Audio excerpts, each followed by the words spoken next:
Welcome back to the Troubleshooting Life podcast. I'm your host, Craig Poston, with my co-host, Jay Peters, where we talk about various topics, sharing our experiences on life and finance. What's up, man? What is going on? Hey, not much. Another week, man. Another week. We took a week off, man.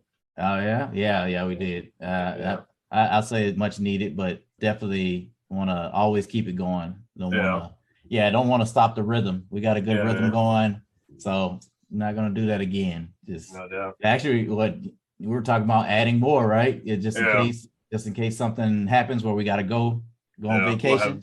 Have something in the little library of podcasts, so we can just put one out just in case.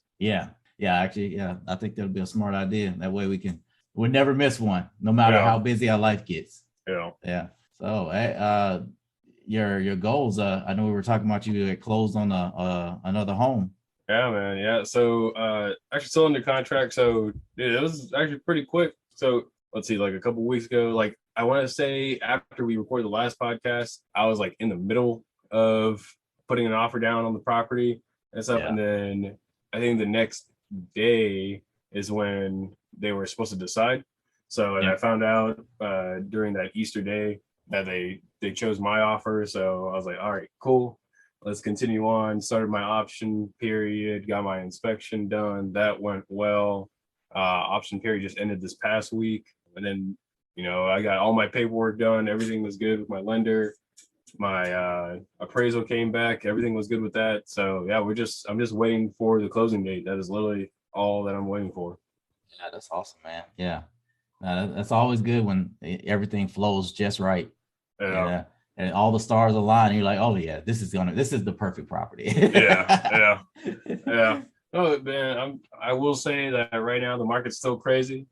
Prices still incredibly high. Rates are also picking up again. So it's definitely not an easy process. I definitely wish, like looking back on it, people always say, if I knew then what I know now, right? That type of saying. I would have bought like 3 properties back in the day. If I could have, because the way that houses are appreciating right now, the way that rates are going, it's just incredibly ridiculous with the amount of equity people are getting right now. Yeah. Oh yeah. Now, I mean, because you can notice the changes in other things too. Banks, I mean, it's not like a big difference in their interest rate that they're giving for savings, but they're slowly starting to push it up. It's not. So the banks that like to give out the good interest rates, they're starting to push it up. I think right now was at 0.60. So that was something I noticed. Because my savings accounts that started to push up their rates. So I was like, okay, all right. I mean, it's not much, but hey, it helps. Every little bit helps. Yeah, no doubt. Or even now, like crypto stuff, like cryptocurrencies, you can stake crypto and you can reserve a annual percentage yield off of those cryptocurrencies. So things are coming up. Whether the Fed is raising rates, whether that's the financial institutions, everything's going up. So it's basically you just have to do your research on what you want to do, how if you want to save, if you want to invest, just know your risk and just always make the best decision when it comes to your money. So my goals still slowly trucking along. I'm supposed to get like 5. I actually didn't get 5, only have 1, but I'm supposed to talk to a person that's supposed to help me get the rest of them so I can have them before the end of this month. So my contacts. You're looking for a contractor. You're looking for So it's like it's just general contractors, plumbers, anything that like someone else recommends. Because it makes it where you can already stop the process of where you got the vetting process because they've already done work for some friends that so that's the only reason why, instead of like cold calling and I don't have any projects for them to work on, that I still don't know their work just because they show some photos on Google or whatever it is, right? You don't know if that's the type of work they really do, No, agreed. And so like finished up the Millionaire Next Door, or listened to the Millionaire Next Door. And one of them, and like it was fairly early in the book was, you know, people that do good work are always going to recommend other people that do good work, because when they recommend someone that is of poor quality or that does bad work, then it comes back on them, right? So like, I can't remember if it was like the example they had was an accountant recommending like a financial advisor, or maybe I think it was like a lawyer, something like that, something around there, where that's why they give those specific recommendations, because they want to continue to do business with you. So they're going to give you someone else's, or provide someone else's business that's also of quality work. Yeah, no, I definitely believe that, because one thing, you want it done right the first time. So, having someone that's already dealt with them, that's always a good thing. And then, and if you trust that person, then that's even better. Right.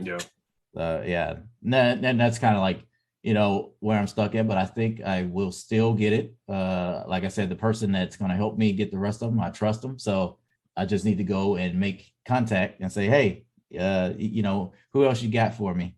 Cause it's not like I have a project ready to go. So that's really right now. It's just, I'm building up my, my own little, as we call it in the military, I love me book. So I'm trying to build up, build up all my little things inside my binder to get me ready, So once I start investing, I already got my list of people, my list of banks, my list of things I want to, and just start rolling.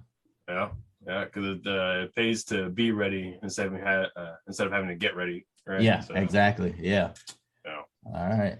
So our topic this week, right? We're starting credit. All right. So the week prior, we were talking about budgets, in which the budgets would actually kind of coincide with building your credit. So so that's our topic for this week. You want to start us out on what you believe credit is? Yeah, man. So I'll kind of go into like my little connotation of like what a credit score is. So for those that may or may not know what a credit score is, in like I said, in my connotation or my opinion, it's it's your score of responsibility that financial or fiduciary establishments use to hand you basically their money, or to loan you their money, right? Because when you think of credit, you will think of course, credit scores, but your credit cards, your loans, stuff like that, which is other people allowing you to use their money as leverage for something else, right? So creditors create a score, whether that's through FICO, through Vantage, that helps those other financial institutions trust you with their money. So, and then kind of going into it, right? We have a few or a good number of experiences starting out. All right. So at least kind of going back to my experiences, that when I first started credit, like at the time, I didn't have anyone that really understood credit or really knew about credit. Nowadays, you have multiple resources. You have like YouTube, you have other, I guess, learning places, podcasts, right? Where you can actually learn about like what a credit score is, what credit does, how to really start your credit. So, but what I did was get a secured credit card. So I paid $500 to my credit union at the time, and then they gave me a credit card with a $500 limit. I rarely ever used it and stuff. And then about a year and a half, they gave me back my $500. So it became an unsecured credit card after that. What I wish I would have done, and we'll kind of go into it later, is I wish I would have gotten more credit cards, not just the secured one, but possibly a department store one, possibly just any other credit card. And like I said, we'll go into, because that really affects your credit age as it continues. But then, a few years go down the road, I decided to get another credit card, and then I started learning more and more about credit. So I decided to start churning credit, and we can kind of go about that in this one, or maybe in our maximizing credit one. So I just kind of built, I don't want to say portfolio, but I guess that's kind of what it is, of credit cards. And then, through a few different loans and stuff, but with the intention of building my credit as in a quick fashion and with a good foundation as time kind of goes on. So very similar how I started my credit out also. I was going to college at the time, and Citibank, that was my first credit card. So you could at the time just pick up an application there on college campus, and you fill it out, and you put whatever income you have. You end up with what $1,000. This is with no credit, right? You can end up with $1,000 or $500 or whatever, right? Is a credit limit. This is a starting credit card. So yeah, Citibank was my first credit card, which was, to me, I wish I still had it, because I thought it was a pretty good card. Also came with a subscription of Money Magazine, so which really got me into like wanting to learn more about money. And I think that's probably what kind of steered me in the direction of always wanting to talk about money. I also had other cards, Big Discover at the time. I had some pretty good cards, and then I also had, I want to say, not so great, because you have some. So yeah, you have some that's called like First One or Premier One. Look, I don't even know remember the name. That's because it's not that great of a card. With starting out like that, I mean, you start with decent credit score for, I guess, that, I mean, at that point in time, without really having any real history. So nowadays, I think it's awesome that it's a lot easier to build credit, or either I'll say it's a lot easier to get a good credit score, because we have so many different things these days. Like you said, YouTube, you have books that are out that talks about it. To me, I felt like it's a lot easier to hit that higher credit score.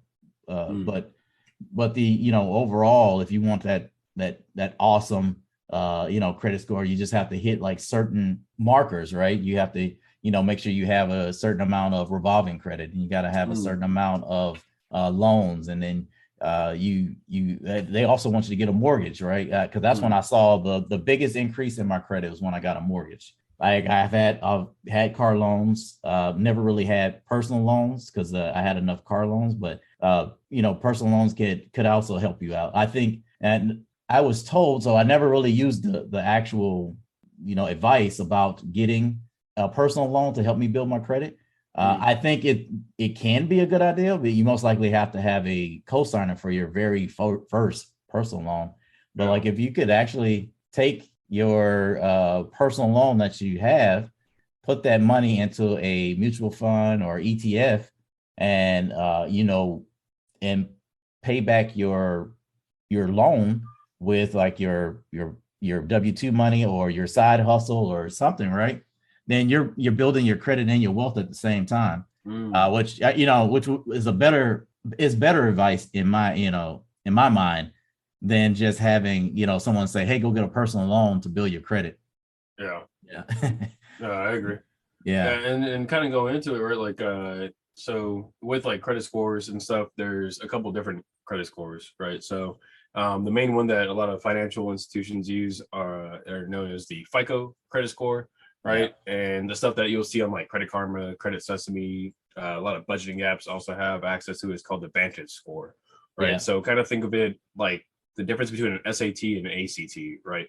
SAT and ACT here in the United States are for college admissions, mostly, right? Mostly for college admissions, right? And they're both tests, but they do cover different subjects or slightly different subjects, and they're also weighted differently, right? So the SAT, their score goes up to, I believe, 1,600 right now.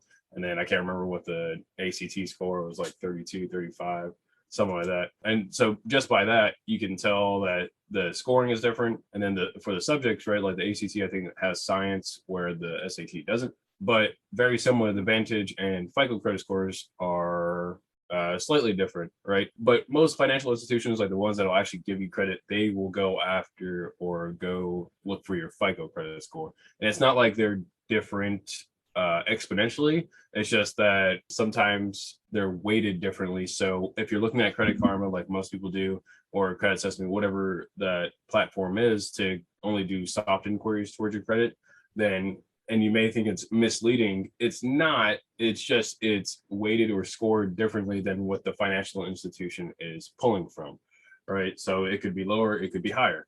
You just never know. But kind of going into it, and they're both fairly basic. And the same with like SAT, ACT, there are versions of them, right? Because they always get updated. So FICO and Vantage get updated constantly. I believe FICO's at 10 or 11 right now, and then Vantage is currently at 3 or 4.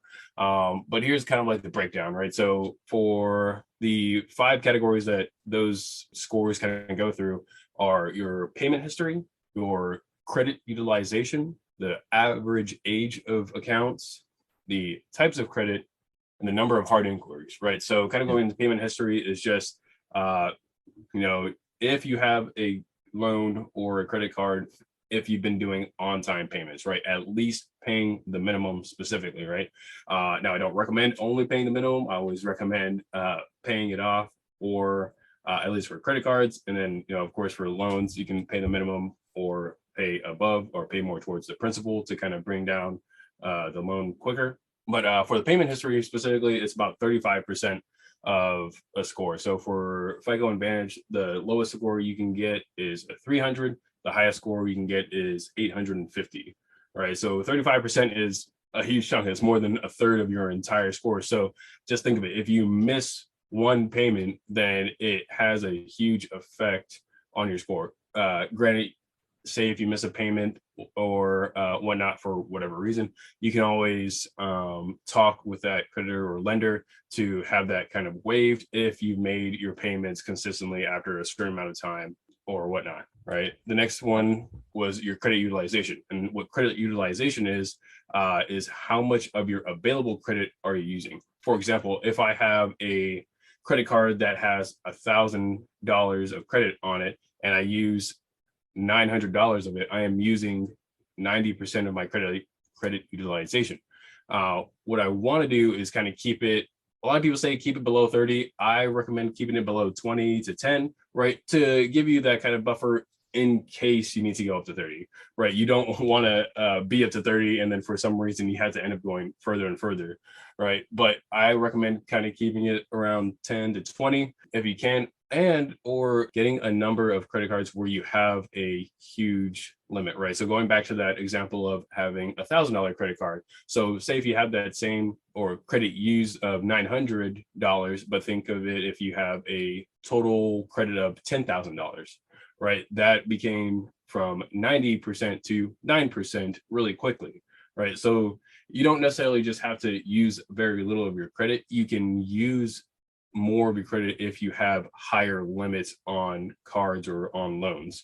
All right. Now for that one's another 30% of your credit score. So on top of missing a payment, if you're also using a lot of your credit, that is hurting your credit score exponentially. Now, the difference between like kind of bringing down your payment history or getting a better payment history and getting better credit utilization, you can bring down your score a lot easier than having to wipe off a bad payment.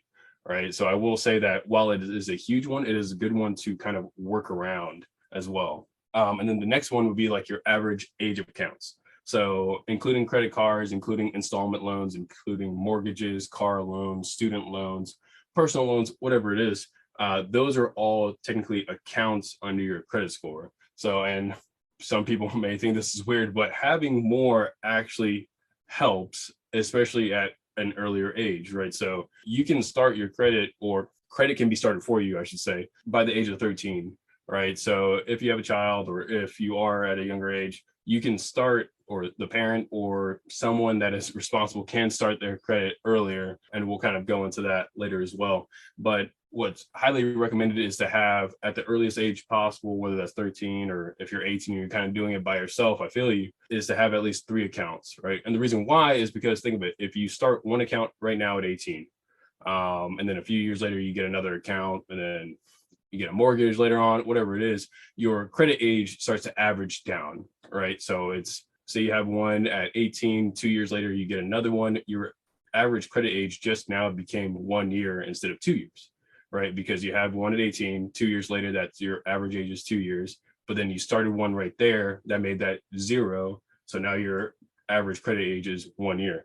Now, if you have 3 credit cards when you're 18, right, and you have 2 years later when you're 20, now you have an average of 2 years, but with 3 credit cards. If you get, say, some sort of student loan or something later on at 20, then it'll average out between the 4 cards or between the 4 accounts, right? So it just makes it better for you as you're getting older and older, or as time kind of passes, for you to get a better score in that. Granted, that one is more 15% of the overall credit score. So it doesn't hurt you as much, but it can still hurt you. Granted, as you're, like I said, as time passes, it'll get better and better. So don't try to like be too impatient with that, especially at the younger ages. Next one would be types of credit, right? So I've already kind of talked about it. We got credit cards, you got installment loans, you got mortgages, right? The types of credit actually affects your credit score, right? So for those people saying that, oh, I'll never have a credit card, or I'll never take out a mortgage, I'll never get a car loan, right? Whatever that is, whatever your gripe with it is, I understand that, but you are also limiting yourself on how well your credit score can be, right? And granted, that one is only 10%, so maybe that one doesn't matter as much, but like Craig said, when he got a mortgage, and same for me, my credit score went up exponentially just off that one specific loan. So don't knock it until you kind of experience it, or kind of walk through the numbers at least for it.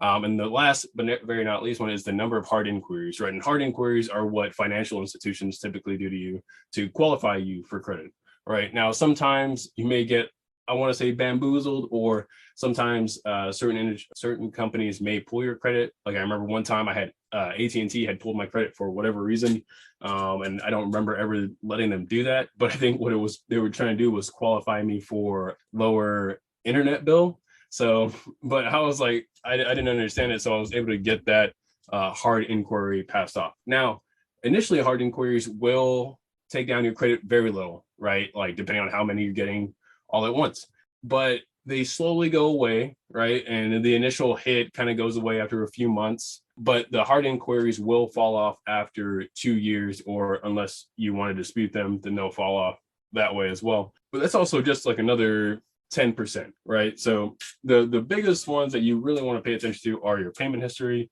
your credit utilization, and then your average age of accounts, right? But in that order, those would be a good way to kind of monitor your credit, kind of understand why your credit is at the level it is, whether that's good or bad, and kind of go on from there, right? But we'll kind of go through a few things on starting to build credit. So the one I was talking about was, because this is my personal experience, is getting a credit card, whether that's secured or unsecured, right? Like I said, I did a secured card. What a secured card means is that you put money down towards a card that a financial institution will give you, and then that it becomes your limit, right? And typically about a year and a half, they give you back that money. So for me, I put $500 down. I got a credit card. I used it very little. I just wanted to start my credit at a young age. And then I just continued to pay it off. And like a year, maybe a year and a half later, they gave me back my money, right? And I actually still have that card to this day. While it's one of my lower amounts of credit that I have available, it's still useful. I use it for, I don't know, I think my Disney Plus subscription or something, because it's so little and minute, but I still want to keep it used, right? Just to kind of keep it open as long as possible. But and then there's credit builder loans. Craig was talking about personal loans, right? Or even authorized users. So I talked about authorized users a little bit. So like what I did with my little sister when she was younger is I made her an authorized user on almost all my credit cards, but I did not give her the credit card, right? Because I did not believe she was responsible enough, nor did she fully understand what it was until I kind of talked her through it. However, so I have the cards. I never use them because it still goes on my credit for that, but it helps her build her credit. So hopefully later in life, she's not too dependent on myself or my parents if she wants to get even something like an apartment, right? Because apartments will also do credit checks most of the time. Or if she wants to get her own car, whatever it is, right? So I just wanted to set her up so she was not dependent on anyone else for help. Well, Craig, you want to pick up another one? Yeah, I mean, I can, just kind of, because it's on the starting to build credit. So when so for credit cards, right? I didn't do the secure credit cards, but the one thing that I wish I had have done was actually strategically pick my credit cards. So like you pick something that will actually be useful later on in life, right? Yeah. So I got a bunch of department store cards. Some of my department store cards got turned into actual like MasterCards and Visas. So which was actually cool. I was like, okay, all right, now I don't have to worry about closing, but I still got these cards, extra cards.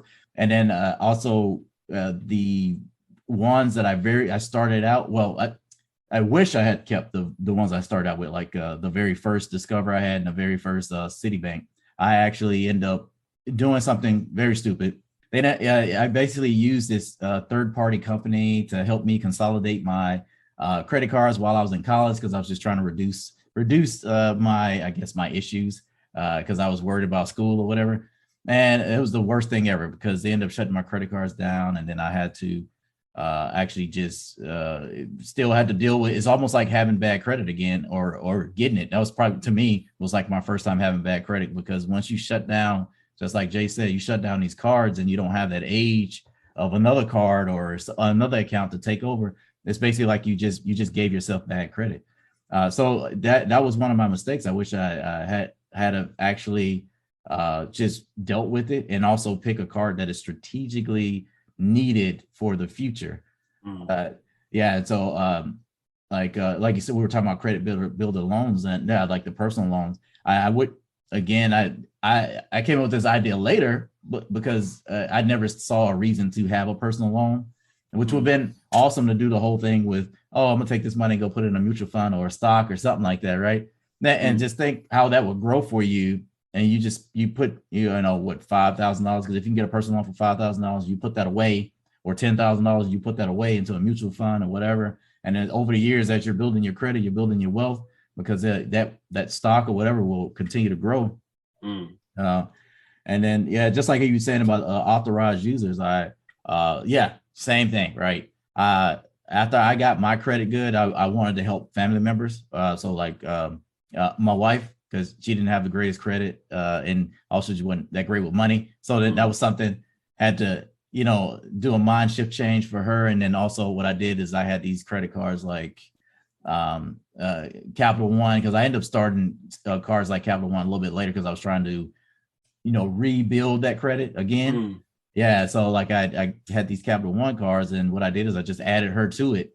And it basically, they pulled her in just like she had the credit card, and it helped her build her credit while whatever was on her credit was going away. So like, yeah. And that's the thing too. And we'll talk about that in the next topic, or actually, I think that's the end topic, where we're talking about rebuilding credit, where we show our ways of how to get your credit back. And that's usually that authorized, use it the same way as in starting credit, because that is my plan too with my children. It's just, I'm gonna go ahead and add them to one of my cards that has a high limit, and I don't use that much, and so they can start out with on a different platform than I did. Because basically you start from the bottom, which some people believe you should, right? But in this case, what I plan on doing is what I do with my daughter now is I kind of teach her little things about money. I have her sit down with me while I'm budgeting, like that spreadsheet I was talking about in the last topic. Just show her, hey, this is what I do. This is what I'm doing. Hey, this is you. You don't have to do this exactly, but this is to let you know that there's more to it than just walking to the store or driving to the store and going to buy something, and it just magically, hey, there's money there. There was something behind it. It wasn't just like, oh, well, money appeared. Money was saved. Money was earned. Things like that. And then, credit reports. So for a person who is starting out, knowing about the different, or the major credit bureaus, right? TransUnion, Equifax, and Experian, and going to places like annualcreditreport.com. And that's a way that you can download all three reports, where you can view it with all the discrepancies, with all the accounts on there. And then that way you can dispute anything that doesn't belong.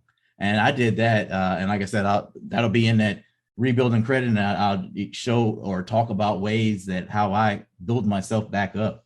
And then like just knowing your behavior, right, with credit cards. And I know we're hitting on credit cards mostly because that's how we started, right? We started with credit cards. We didn't start with loans. We didn't get really anybody else to help us out. So odd behavior with your credit cards can also reduce your credit limit, right? You built these credit limits up, and you all of a sudden you start missing payments on another card. then the other creditor, we're going to look at that card and go like, oh, well, they can afford to pay them, then they're sure not going to be able to afford to pay us. So we're going to reduce their credit to keep them from trying to use us next. Yeah, that happened to me. I try to remember why I was late on the card. It could have been because I lost my job. It could have been that I forgot about it. It didn't matter, right? You either or, you're still responsible. And yeah, so like when that happened, that's when they reduced it. I actually called them and asked, hey, why did you do it? And I guess they were looking. I think that's how they told me they were looking at other creditors, and that's how they figured it out. So yeah, after that, I was like, you know what? I'm gonna always stay on it. I'm gonna always pay attention to my my payments and things like that, and try not to let them slip. Yeah, and I know you were talking about utilization, like back in told the different things. So what I did for my utilization, right? Because especially when I was trying to get a house, and what I did was I was reducing the debt and then asking for a higher limit. So reduce the debt, ask for a higher limit, and that definitely pushed the credit score up quickly. And that's something if anybody's like needing to have your score go up really quick for a certain particular thing, that is the way. Ask for a credit limit increase, and then make sure you can reduce any debt that you can. And it worked. It definitely shot it up to what I needed to be, so I can get the better interest rate and not just have an interest rate. I got one of the more prime ones, Yeah. And then something I wanted to hit on is like if you're a beginner, right, you're starting out with your credit, it does take time. Yes, you can get your credit score up and you still may not get approved because banks want to see that you have some type of history, right? They want to see that you have, as I say, credit debt. That's what I call it. That's when you have it's deep. You have all those different accounts. You have all these different past accounts, all these different things, and it shows like, okay, even if you had something bad on your credit, if you have a lot of credit, they're going to give you a chance versus just deny you immediately. Because everyone else did give you a chance at some point. So So now that's what and that's what I found out. And I'm telling you, in the beginning, I got denied by a lot of different creditors because I didn't have much on it, and it made sense. But when I got older, the chances of you getting denied are very slim unless you have some really bad stuff on there. Because if they see that you've been doing good at some point in time, they know that particular bad point might have been just now. That wasn't that wasn't your past. Your past was, back in the day, you had a 700 to 800 credit score, right? And then all of a sudden now, you have like a 600 credit score. It's like, there had to be something to it. And they may deny you only because they like, well, if you're in financial ruins, you're not gonna be able to pay me, right? But that's just, for beginners, you have to look at all these different things. I know you want it right away, as we are an instant gratification type of society. But it takes time to build, and it takes your research. It takes, talking to people who've dealt with credit before to get you at that good point with credit. So I kind of wanted to hit on that. And another thing I wanted to hit on too is that at least for my example, right, I currently do not use my credit unless I have the cash to pay it back. So, and what that kind of saves you from is interest rates. Interest rates can be incredibly high. We were kind of talking about it a little bit earlier, but interest rates compared to like a mortgage or a credit card, right, are exponentially different. I mean, like credit cards could be up in like the 20s and stuff, where mortgages are way less than 10. I can tell you that. But credit cards and credit card companies do make a lot of their money based off that interest rates. And that's why I was saying, when you're paying off stuff like credit cards, never pay the minimum, right? What I tend to do, and I kind of had to build myself up to do this, is just pay off my balance every month. Right. So what I do is I only use my credit cards to purchase things, but I make sure through my budgeting, through what we were talking about in our last podcast, that I'm never spending more money than I currently have or more money than I will have to pay it off. Right. And Granted, I will tell you through personal experience, I did use my credit card, like especially my first credit card, through points in life to kind of get me out of bad situations or what I thought were bad situations. And then I slowly paid it back. But, like I said, I always paid more than the minimum to kind of bring down the principal. And while that did hit my credit and it was kind of hurting at times, I kind of just had to change my mindset, make sure I was budgeting properly so I wouldn't go through that again. And another thing is like never think of a credit card as an emergency type thing, right? Yeah. Like that's what an emergency bank account is for, right? Emergency cash is for, right? Never use your credit card because yes, it's an emergency. There are emergencies. Emergencies always come up, right? You can never really escape them, whether that's, someone gets in an accident, medical bills, whatever it is, right? Things will come up. That's why budgeting and setting yourself up for those emergencies is really useful. Now, when you use a credit card for those emergencies, you can dig yourself into a really big hole. You can, with all those interest rates, especially if you're only paying the minimum, you could be paying that for an incredibly long time. And I mean for years if you're only paying the minimum. And that will still continuously affect your credit score as it continues or as it kind of goes on. So be very wary of how you're using your credit and versus how you're using your cash. No, it's good that you hit on that because that is true. It's the big thing. Do not use the credit card if you don't have the money. Now, I got it. Some emergencies you cannot avoid, and if it is there for you in a pinch, but the thing is, you need to come up with that money to knock it out, at least within 30 days. You have 30 days to pay it off. You need to come up with that money in 30 days and knock it out.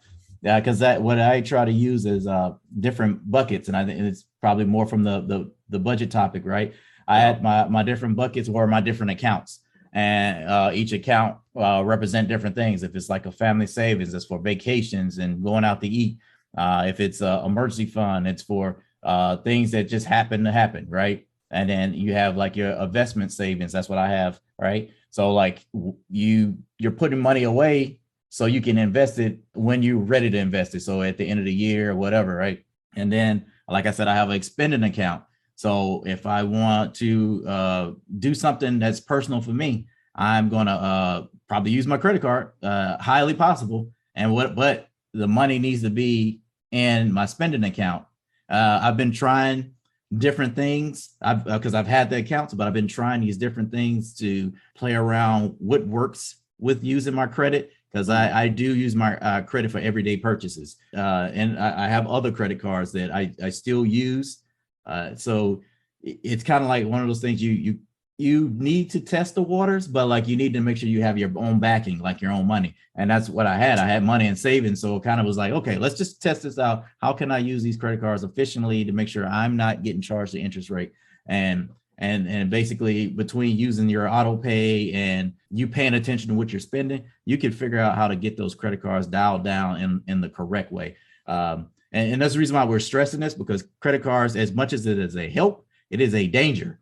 So and that's why we keep stressing the things that you need to do, because it can hurt you just as bad as it can help you. And it was something else I wanted to touch on with credit, but right now it'll come back to mind in a little bit. But yeah, anything you want to say on that? I mean, no, it's good. Yeah. So, we try to promote using credit if you have cash, right? And only using credit. And the reason why I personally use it is because my debit cards, they provide little to no value, right? I get nothing out of using my debit card, right? But with a lot of credit cards, I had to get rewards or cash back, whatever it is, right? Certain perks with credit cards. Like, for example, with one of my credit cards, say if I had to get a rental car, right? It already has rental car insurance on the credit card, right? If I have to travel and I lose my luggage, it has that type of credit for it, right? And a lot of credit cards, it'll have, I'm not getting into the statuses, but, getting like a Marriott status right? It actually does help when you're going to Marriott, because you get like some pretty good perks, like if you have to travel, right? Like going back to rental cars, there are certain rental car companies that'll partner up, and you can get like first pick or a better pick of a car, or free upgrades, right? So those are granted the more a little bit luxurious things that you can kind of get from them. But even the simple things like getting 3% cash back on gas, right? There's no debit card that's going to do that for you, right? And guess what? You need gas. So, or Yeah. I mean, if you drive a gas car, I guess nowadays you got EVs, Yeah. but you know, or even groceries, right? You got to eat somehow, or restaurants, right? You're eating at something somewhere. So getting at least a little bit of cash back off what you're already spending can be incredibly helpful, in my opinion. Yeah. Yeah. That's good. It definitely, yeah, and that's why we keep stressing it. Like the credit's good, but yeah, it can still hurt you at the same time, keep you from a few things. And credit cards are, like I said, we keep hitting on credit cards. It's because that's how we started. There's other ways. I've talked to other people how they started their credit. Like I said, they got co-signers, and those were the ones that always came out a lot better in the situation, that they had somebody else, co-sign for them on a loan, vehicle loan, or or whatever it is, personal loan. And theirs came out so much better because but they were also around good mentors, right? If you're gonna, it is a responsibility of the person who is the co-signer or the authorized user to teach the person you are helping how to use their credit. Do not help anybody that don't want to help themselves. I can't stress that no further, because I find that if that person does not want to learn about their credit and you help them build their credit, all they're going to do is go out there and make a bigger mess. Yeah, no doubt. And another thing is, like, be careful, like if you're looking for help from someone, be very careful, because say if they're helping you, say you become an authorized user under them and they have bad credit themselves, or they're misusing their credit cards or whatever it is, then that still affects you, right? Yeah. Like while it's a very mutual relationship when you become a authorized user, right? Where if you're misusing that credit, then it affects them, right? But if they're also misusing their own credit, then it does affect you. So be very careful on who you're asking, who you're talking to, kind of, feel some people out if you need the help. If not, then like Craig and I said, we started out with our own credit cards, whether that was secured or unsecured. And you can do it yourself. What we're saying is that it's definitely more helpful if someone of good credit is helping you. If you have a good mentor, if you have parents or siblings that can help you, then it will behoove you in the future.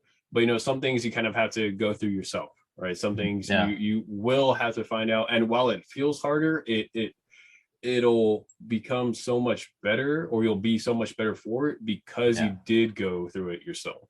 Yeah, because it's kind of like one of those things you grow with your as you build your credit, you're growing and learning at the same time versus someone who gets something instantly, right? If you give a brand new driver or a Corvette, right?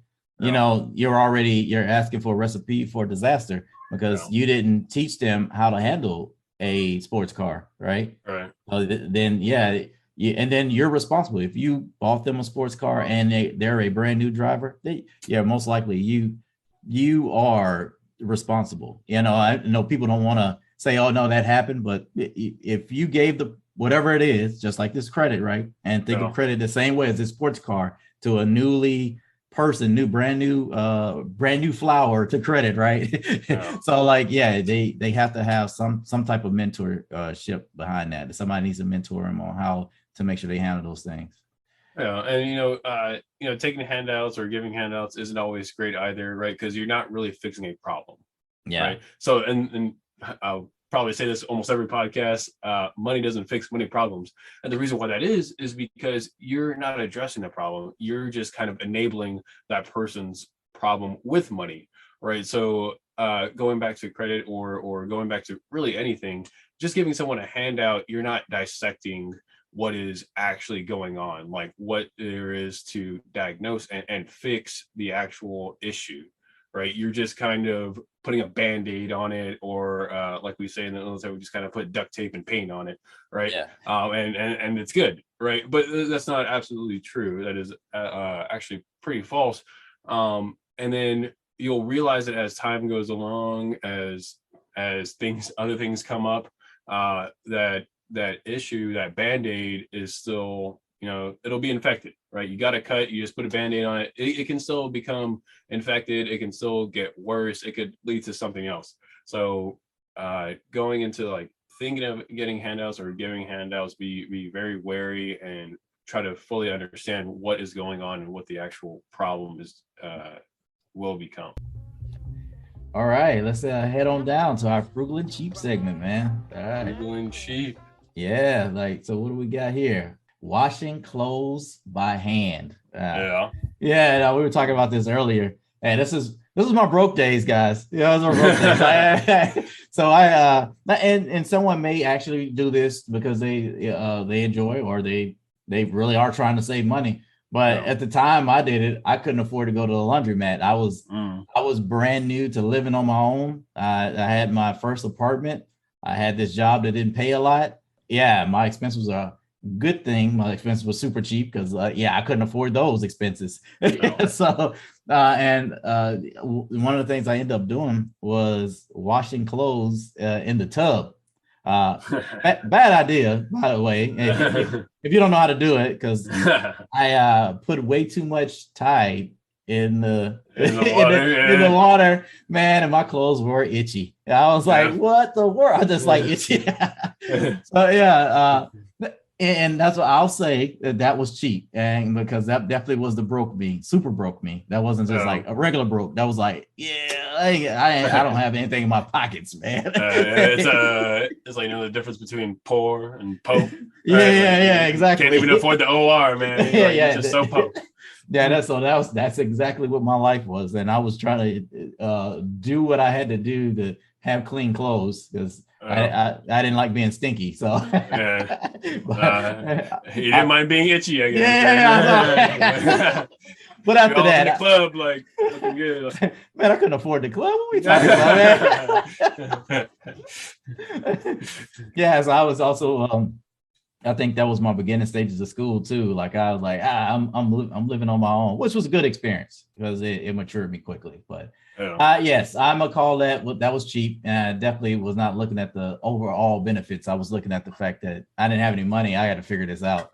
Yeah. So, there are some clothes that you do have to hand wash, and that's probably that's different though. Quality clothes, but yeah. But doing for everything, probably. Yeah, that was everything, man, everything. So it was terrible. And then I tried to air dry it, and they were crusty. I'm telling you, man, because I had to re-rinse it, man. I'm telling you, like, it's terrible, man. Like you have to set your own wash cycle with your own. Yeah. So that one could be frugal. Just depends on what you're doing, But at that time, it was just me living my life, and just that was kind of like cheap, being the cheapest I could to get something done. So. Yeah. So man. Yeah. So man. I don't know. What you think? What you think about that one? Definitely cheap. Because but honestly, I couldn't think of like a different way to do it. Right? At least you had clean clothes or wanted clean clothes. Yeah. Right? And granted, I don't know what laundromats cost right now, but they're typically not too bad. I mean, if you actually do like a cost analysis, it's probably in the long run cheaper to actually have something yourself. Yeah. But if it's to the point where you're kind of out of options, then it's hard to really say it's cheap because it's the only option, right? Is it cheap if it's your only option, right? And that's a real thing, right? Like, because like some people say that fast food or like buying fast food, that can be cheap, but I'm like. And I would agree, because that's not your only option, right? Yeah. If you got fast food near you, you definitely have a grocery store near you. Yeah. So you can always make something. But when it's to that extent, then but I mean, we couldn't probably say the same for drying clothes. I don't know, for frugal or cheap, right? If you're drying your clothes or like hanging your clothes to dry versus putting it in a dryer. Yeah. I would say that's probably more frugal. Yeah. But washing your clothes. Yeah. Well, all right, man. Yeah. You want to get us out here? Yes, sir. All right, this is Jay and Craig signing off Troubleshooting Life podcast. We will see you next week. Please like and subscribe for more content. All right. See you next week. Yeah.